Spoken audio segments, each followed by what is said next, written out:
Thank you, Jesus. Hallelujah. If you guys have been, careful, paying attention all 3 days, something is going to change. நீங்க இந்த 3 நாள் கவனமா கவனிச்சிருப்பீங்க அப்படின்னா கண்டிப்பா மாற்றம் உண்டு, மாறப்போகுது. The very first thing is going to be you'll start seeing a lot of more sick people around you. நீங்க முதல்ல என்ன நடக்க வேண்டும்னா இது வரைக்கும் நீங்க பார்த்ததை விட நிறைய வியாதியஸ்தர்களை பார்க்க ஆரம்பிப்பீங்க. Those sick people were always there. ஏன்னா அந்த வியாதியஸ்தர்கள் இவ்வளவு நாள் உங்களை சுத்தி தான் இருந்தாங்க, புதுசா வரல. But because you used to think I can't do anything about it, you didn't pay attention. நீங்க இவ்வளவு நாள் உங்களால அதை பத்தி எதுவும் செய்ய முடியாதுன்னு நினைச்சனால நீங்க அதெல்லாம் நோட்டீஸ் பண்ணாம இருந்தீங்க. In this meeting, if you've not got this point till now, let me make it very clear. இந்த மீட்டிங்ல இவ்வளவு நாள் உங்களுக்கு இது புரியலனா இப்போ நான் அதை சொல்ல விரும்புறேன். You are responsible for people's healing around you. உங்களை சுத்தி இவ்வளவு பேர் வியாதியா இருக்கிறதுக்கு நீங்க தான் காரணம். You have the power of God in you to change the bodies of people around you. உங்களை சுத்தி இருக்கிற அத்தனை பேரையும் சுகப்படுத்துறதுக்கான வல்லமையும் அதிகாரமும் உங்க கையில தான் இருக்கு. John 10:10. யோவான் 10:10. திருடன் திருடவும் கொல்லவும் அழிக்கவும் வருகிறானே அன்றி வேறொன்றுக்கும் வரான். நானோ அவைகளுக்கு ஜீவன் உண்டாயிருக்கவும் அது பரிபூரணப்படவும் வந்தேன். If you see stealing, killing and destroying in any place, any shape, any way, know that it comes from the thief. நீங்க ஏதோ ஒரு தோரணையில, ஏதோ ஒரு பாணியில, ஏதோ ஒரு உருவுல திருடப்படுகிறதையும் கொல்லப்படுகிறதையும் அழிக்கப்படுகிறதையும் பார்க்குறீங்க அப்படின்னா அது எந்த அளவுல இருந்தாலும் சரி அது பிசாசு இடத்திலிருந்து வந்தது, ஆண்டவரிடத்திலிருந்து வரல அப்படிங்கறத நல்லா புரிஞ்சுக்கணும். This one scripture can kill a lot of wrong doctrines. இந்த ஒரே வசனம் அநேக தவறான போதனைகளை கொல்லுவதற்கு வல்லமை உள்ளதா இருக்கிறது. If you see someone sick for a long time not getting healed, you don't have to doubt in your mind whether this is God's will or not. ஒருத்தவங்க ரொம்ப நாளா வியாதிப்பட்டே இருக்கிறாங்க அப்படின்னா இவங்க சுகமாகிறது ஆண்டவர் சித்தமா இல்லையா அப்படின்னாலாம் நீங்க என்ன பண்ண வேண்டாம், சந்தேகப்பட வேண்டாம். Because Jesus made it very clear that the thief, the devil comes to steal, kill and destroy. ஏன்னா இயேசு ரொம்ப தெளிவா சொல்லியிருக்காரு, கொல்லவும் அழிக்கவும் வருகிறது பிசாசு.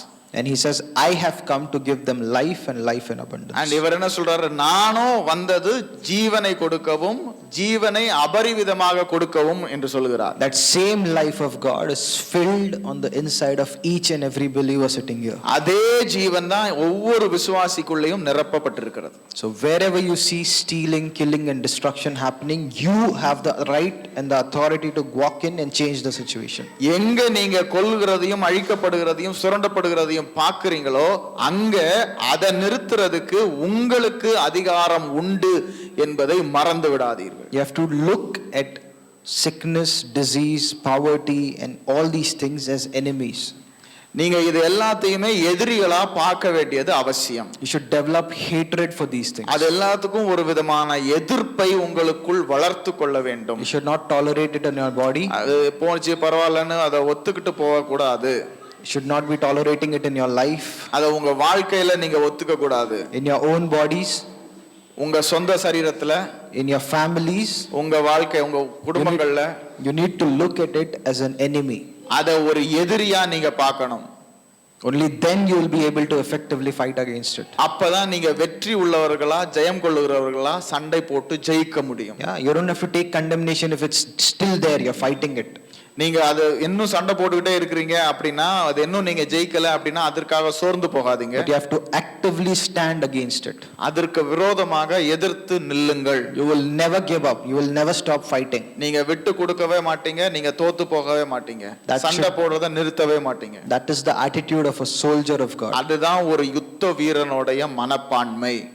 Anywhere you see any works of the devil, you are a threat to that thing. எங்க நீங்க எந்த ஒரு பிரச்சனையை பார்த்தாலும் அதற்கு ஒரு சாவு மணி அடிக்க அது பயப்படத்தக்க ஒரு விஷயம் நீங்க. Let this militant mindset come inside. அதுதான் அப்படி ஒரு யுத்த வீரனுடைய சிந்தை உங்களுக்குள் வருவதாக. You don't have to tolerate it. நீங்க அதை ஒத்துக்கிட்டு கொஞ்சம் சமாளிச்சு ஒதுங்கி போகணும்னு அவசியம் இல்லை. Don't tolerate it in your life and don't tolerate it in other people's lives. அத உங்க வாழ்க்கையிலயும் சம்மதிக்காதீங்க, மத்தவங்க வாழ்க்கையிலயும் சம்மதிக்காதீங்க. Even if someone wants to be sick or demon possessed, you can cast it out. அவங்களே வியாதிப்பட்டு பிசாசோட ஆளுகளை இருக்கணும்னு விரும்பினா நீங்க அவங்கள சுகப்படுத்த சொஸ்தப்படுத்த முடியும். You don't need that person's permission to cast that devil out. ஒருத்தவங்கள சிறையில இருந்து வெளியில திறந்து விடுறதுக்கு அவங்களுடைய பர்மிஷன், அனுமதி தேவையில்லை. You have authority and power over all the works of the enemy. பிசாசுடைய எல்லா காரியங்கள் மீதும் உங்களுக்கு முழு அதிகாரமும் சர்வ வல்லமையும் உண்டு. Yeah, so if you walk out of here and if you can't see sick people around you everywhere you go, நீங்க நடந்துட்டு இருக்கீங்க, உங்களை சுத்தி வியாதியஸ்தர்களை பார்க்க முடியலன்னா then you need to watch these videos again. ஆமா, நீங்க திரும்ப இந்த வீடியோஸ் எல்லாம் பார்க்கணும். Okay, It means you've been sleeping through the meeting. அப்படின்னா நீங்க இந்த மீட்டிங் ஃபுல்லா தூங்கிட்டு இருக்கீங்கன்னு அர்த்தம். Yeah, and even if you go out and see people sick around you, அப்ப நீங்க வெளியில போய் வியாதியஸ்தர்களை உங்களை சுத்தி பார்த்தீங்கன்னா you still need to watch this video இந்த வீடியோ திரும்ப பார்க்கணும். to strengthen what you've learned. நீங்க என்ன கேட்டுக்கிட்டீங்களோ அது திரும்ப புதுப்பிக்க, புது மனசு அடுக்க, புதிய சிந்தை உருவாக நீங்க திரும்ப பார்க்கணும். This is your start of your journey to walk in the power of God. இந்த வாழ்க்கையில இந்த வல்லமையில நீங்க நடக்கிற இந்த பயணத்துடைய ஆரம்பம் இது. And so just keep pressing on no matter what. என்ன நடந்தாலும் பரவாயில்ல, இன்னும் இன்னும் இன்னும் மேல மேல முன்னாடி முன்னாடி போய்கிட்டே இருங்க. It is the Father's good pleasure to give you the kingdom. உங்களுக்கு ராஜ்யத்தை கொடுப்பது தேவனுக்கு பிதாவுக்கு பிரியம். You are a son of God. You are a soldier in the army of God. நீங்க தேவனுடைய குமாரன். இந்த ஆண்டவருடைய யுத்தத்துல நீங்க ஒரு யுத்த வீரன். When you go, the devil has to tremble and obey. நீங்க போகும்போது பிசாசு நடுங்கி விலக வேண்டும். Yeah, so any thoughts come against it, get back into the word of God. அதுக்கு விரோதமா எந்த சிந்தனை வந்தாலும் திரும்ப வார்த்தைக்கு வாங்க. This manual is nothing, just the word. You know, it's word, scriptures put up with very little comments. இந்த book முழுசுமே யாரும் எழுதின மனுஷங்க எழுதின எக்ஸ்பிளனேஷனோ விளக்கமோ எதுவுமே கிடையாது. வசனத்துல இருக்கிற பைபிள்ல இருக்கிற காப்பி பேஸ்ட் மட்டும்தான். Yeah, so you can use this manual, go over these truths over and over again, strengthen these things which you've heard today. அதனால இந்த புத்தகத்தை பயன்படுத்திக்கோங்க, திரும்ப திரும்ப படிங்க, உங்களை நீங்க உருவாக்கி கொள்ளுங்க. See, the devil is scared of the word of God entering into a believer's heart. பிசாசு தேவனுடைய வார்த்தை ஒரு விசுவாசிக்குள்ள போறத ரொம்ப கண்டு பயப்படுறான். If you read in Mark 4, Jesus is talking about the parable of the sower and the seed. நீங்க இயேசுவோட கதையை நீங்க கேட்டிருப்பீங்க, விதை விதைக்கிறவனோட கதை. If you see, every opposition that came in that scenario came against the word of God. அதுல பாத்தீங்கன்னா எந்த ஒரு தடை வந்தாலும் அந்த தடையோ எதிர்ப்போ எதற்கு விரோதமா வந்துச்சுன்னா வசனம் உள்ள இறங்குறதுக்கு விரோதமா தான் வந்துச்சு. So don't be under the impression that I heard and these people imparted something and now I'm Superman. நீங்க இப்படி ஒண்ணு நினைக்காதீங்க, நான் மீட்டிங் போனோம், இவங்க கை வச்சாங்க, எனக்குள்ள பெரிய வல்லமை வந்துருச்சுன்னு நினைக்காதீங்க. You are a Superman in God. நீங்க ஆல்ரெடி தேவனுக்குள்ள ஒரு பெரிய சூப்பர்மேன் தான். But you need to convince yourself of that. ஆனா அதை நீங்களே உங்களுக்கு சொல்லி கொடுத்துக்க வேண்டியது அவசியம். And the only way it will happen is when you get into the word of God. நீங்க சூப்பர்மேன் உங்களுக்கு எப்ப புரியும்னா நீங்க வசனத்துக்குள்ள வார்த்தைக்குள்ள இறங்கும் போது தான் புரியும். Yeah, so I hope every one of you, when you go out, you can see sick people, that which would mean you've at least paid attention to the meetings. ஹல்லேலூயா. இப்போ நீங்க இனிமே போகும்போது வியாதியஸ்தர்களை நிறைய பார்ப்பீங்கன்னு நினைக்கிறேன். அப்படி பார்த்தீங்கன்னா கண்டிப்பா இந்த 3 நாள் கவனமா கேட்டிருக்கீங்கன்னு அர்த்தம். ஹல்லேலூயா. We are believing to keep receiving testimonies of healings and miracles that are happening through your hands. உங்க மூலமா இன்னும் அநேக அற்புத அடையாளங்கள் நடக்கிறத நாங்க சாட்சிகளா கேட்போம்னு விசுவாசிக்கிறோம். Amen. Jesus. நன்றி. அப்போஸ்தலர்கள் 19:16. Yeah, this is actually one of my favorite topics. That's why I had to come. பொல்லாத ஆவியுடைய மனுஷன் அவர்கள் மேல் பாய்ந்து பலாத்காரம் பண்ணி அவர்களை மேற்கொள்ள அவர்கள் நிர்வாணிகளும் காயப்பட்டவர்களுமாகி அந்த வீட்டை விட்டு ஓடி போனார்கள். Yeah, so this is very much used by people, who say you should not lay hands on anyone suddenly. இதை பயன்படுத்துவாங்க. இதை வச்சு தான் நீங்க அடிக்க சும்மா திடீர்னு யார் மேலேயும் கை வச்சிடக்கூடாதுன்னு சொல்லுவாங்க. This is in the Bible, so we can't deny it. இது பைபிள்ல இருக்கு, அதனால அதை நம்ம இல்லைன்னு சொல்ல முடியாது. Right? But then you have to notice certain things here.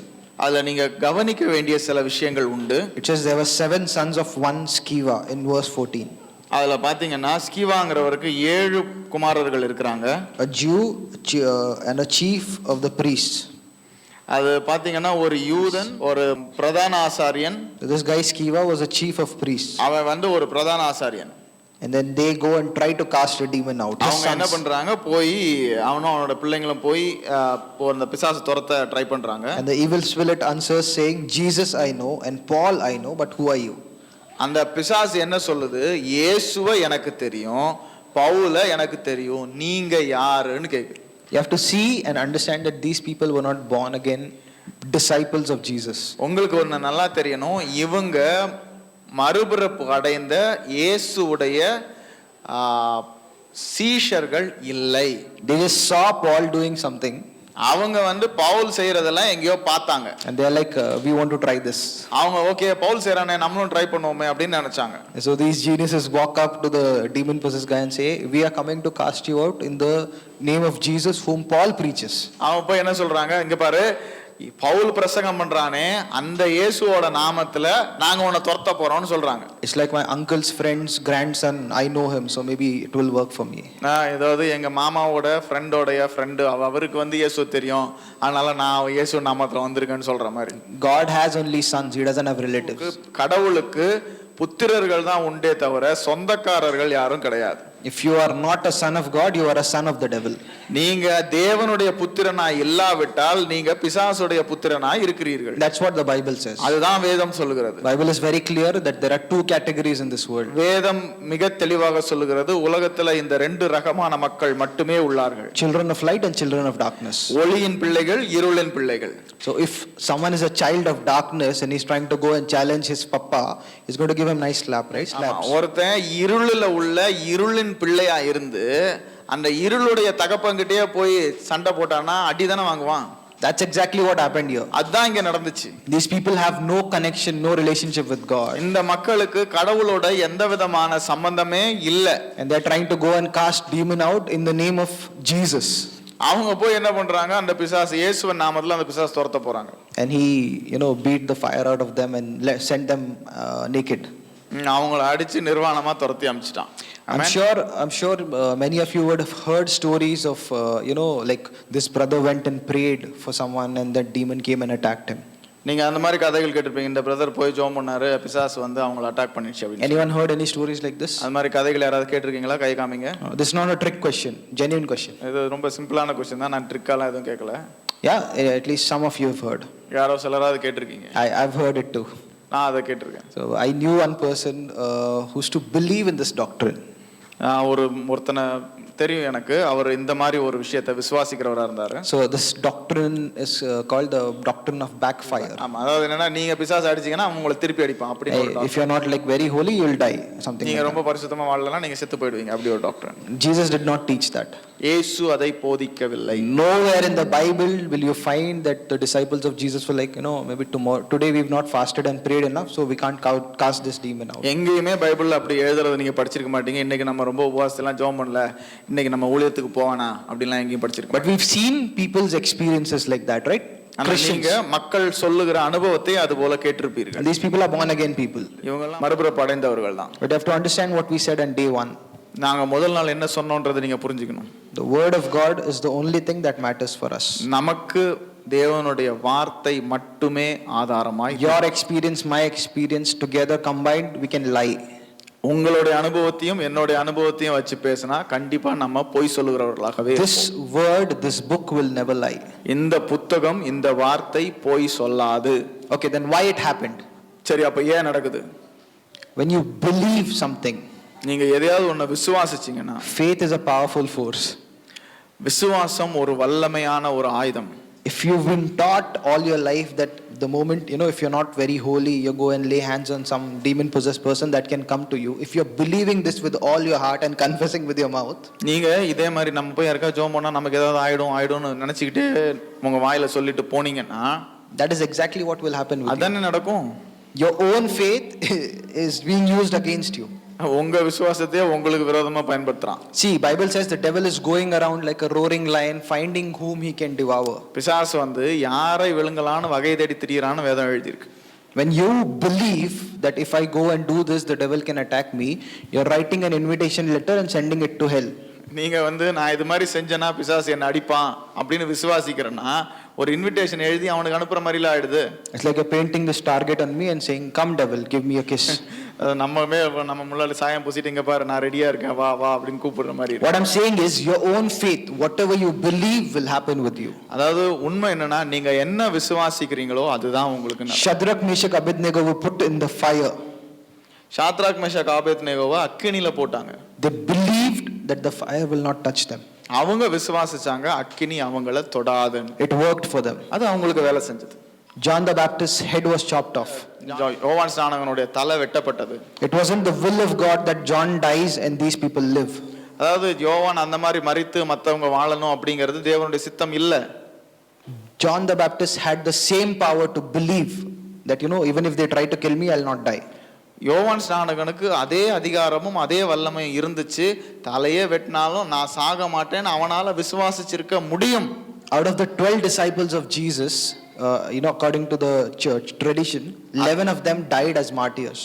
அதாவது 12 சீஷர்கள்ல 11 பேர் வந்து கொல்லப்பட்டார்கள். இயேசு அவங்க விசுவாசத்திற்காக கொலை செய்யப்பட்டார்கள். Yeah, and it's a great honor when someone dies that way. அப்படி மரிக்கிறது ஒரு பெரிய உன்னதமான மகத்துவம். Yeah, it's a great honor, it's a privilege. நமக்கு அது அப்படி கிடைக்கிறது ஒரு பெரிய ஸ்லாக்கியம். But it was also a choice. ஆனா அது அவங்க எடுத்துக்கொண்ட முடிவு. The apostle John, they tried to kill him by boiling him in hot oil. அப்போஸ்தலராக யோவானை என்ன பண்ணாங்க, ஒரு எண்ணெய் சட்டியில முக்கி கொன்னாங்க. They put him in the oil, he didn't fry, he came back. அந்த அப்படி கொதிக்கிற சட்டி எண்ணெய்க்குள்ள போட்டாங்க. அவர் சாகல, அந்த இதுல வந்து அவர் பொரிஞ்சு போகல, உயிரோடவே வந்தார். The fire could not kill him. The hot oil could not kill him. அந்த எரிகிற எண்ணெய் அவரை கொல்ல முடியல.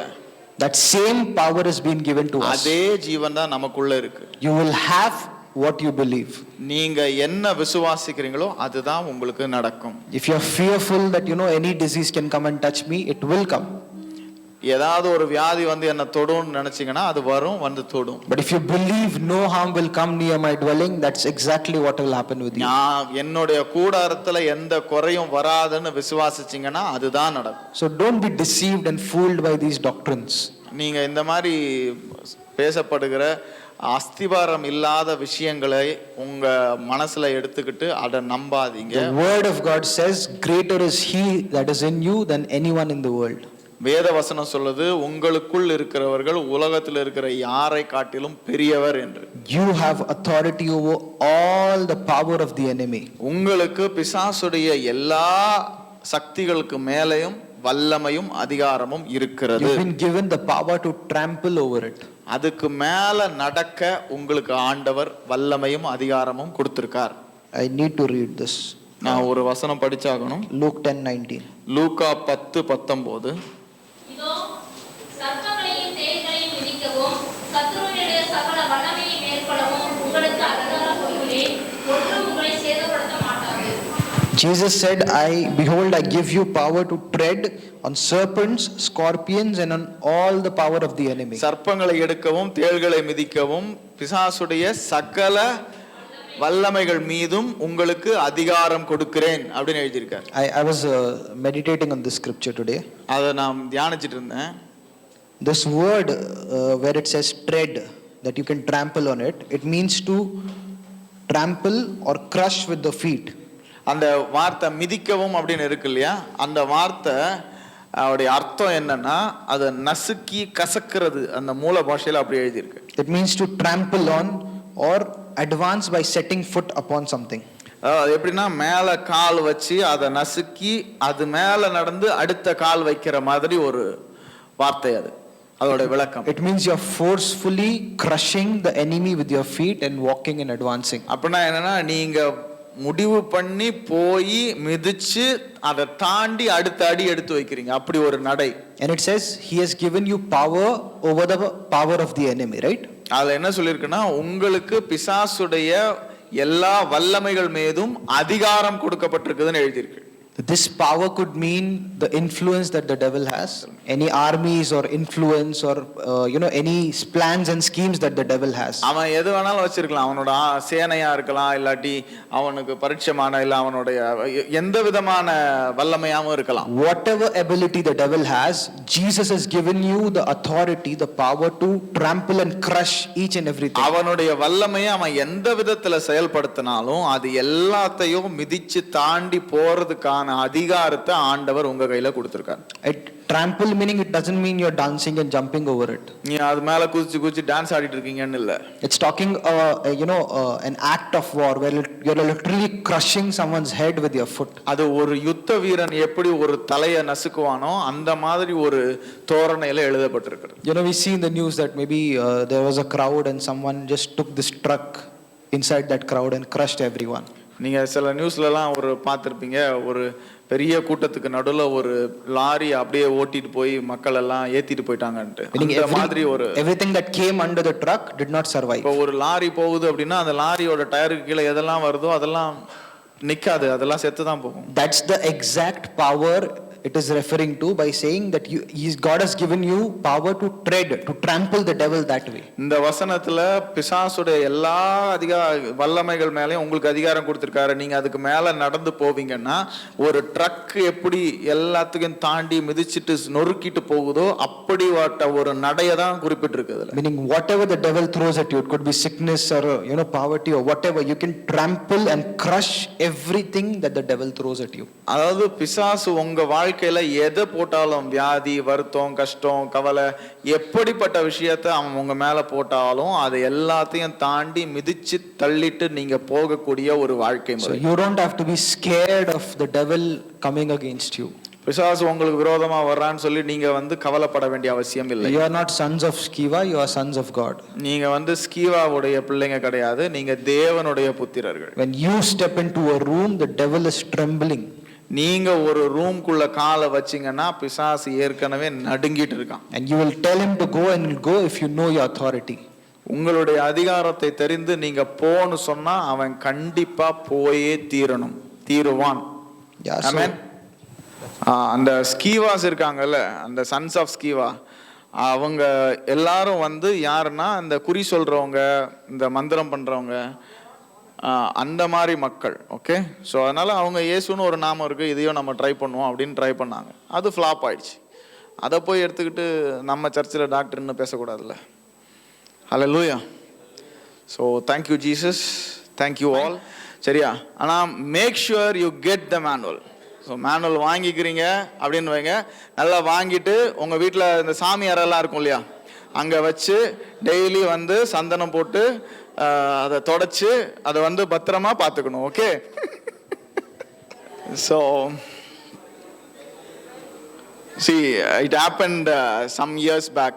I was in the church and a brother came to me and asked a doubt from me. And I told him, cleared him the doubt. He was a very elder person. என்னை விட ஒரு 20-30 வயசு பெரியவராக இருப்பார். I clarified his doubt. Then he told me, I saw your Bible, it was all colorful. Then I thought you should be reading the Bible. That's why I asked you the doubt. N Bible ரொம்ப கலர்ஃபுல்லாக இருந்தது, கலராக. அதனால் நான் எழுதி வச்சிருக்கேன். அதனால் உண்மையிலே எனக்கு வேதத்தில் ஏதாவது தெரியும்னு சொல்லி என்கிட்ட டவுட் கேட்டார். ஸோ உங்கள் வீட்டில் இருக்கிற பைபிள் இல்லைன்னா இந்த மேனுவல்லாம் என்னைக்காவது எங்கள் கண்ணிலலாம் பட்டுச்சுன்னா அப்படி கலர்ஃபுல்லாக இருக்கணும். ஓகே. ஸோ அதனால் ரீட் இட், திரும்ப படிங்க, திரும்ப மெடிடேட் பண்ணுங்க, அதுதான் உங்களை உருவாக்கும். ஓகே. ஸோ நான் இந்த வாய்ப்புக்கு கொடுத்த இந்த சபைக்கும் போதகருக்கும் மக்களுக்கும் நன்றி செலுத்துகிறேன். இதில் நீங்கள் அபியாசப்படுத்தி பெரிய வெற்றிகளை பார்ப்பீங்கன்னு விரும்புகிறேன். Okay. It's not by our prayer, not by our worship, but by the word of God it should happen. God bless you. Thank you for people who watched online. So okay. Thanks. So ஆன்லைனில் பார்த்த எல்லாருக்கும் நன்றி. We thank Calvary Vision and brother youth Sam for this, for all his contribution. So we had a good time sharing. அவர் பற்றி நேற்று தான் தெரிஞ்சுக்கிட்டோம் நாங்கள். So thanks bro for your effort. Thanks for the person who help with the live and all. And if you have thanks for the food was very nice. ஆகாரத்துக்கு நன்றி. 3 நாளும் நல்லா இருந்துச்சு சாப்பாடு. And thanks for everybody. God bless you. Thank you so much. Thanks to Mano, thanks to Castro and everybody. God bless you. Thank you, bro.